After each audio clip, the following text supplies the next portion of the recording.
بسم الله. اللي في الصورة دي واحدة حامل، واضح أهو إنها حامل في فرنسا.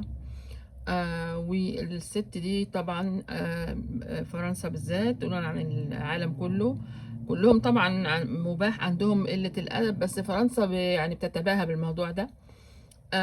فراحت بقى، كانت على علاقة تمانية رجالة، علشان طبعا لازم تروح تعمل فحص دي ان ايه، عشان البنت اللي هي بنتها مثلا دي تعرف ابوها فين. وبعد كده راحت المحكمة علشان تبقى تثبت الكلام ده كله في المحكمة، والفيلم ده كله. طيب هي حرة، هي حرة، انا مش عايزة اقول اسمها، ومش ما يفرقش معايا اذا كان الخبر ده من اوله يعني صحيح او لا، بس هو يمكن هو يبقى صحيح.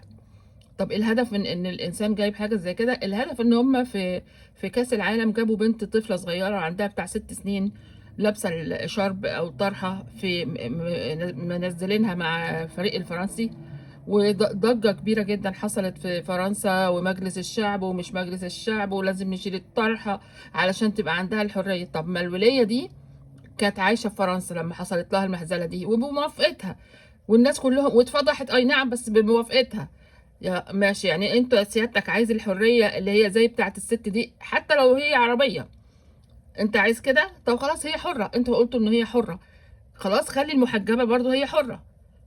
ادي النتيجة هي بتاعت زفت الحرية، وربنا يسترها معانا جميعا.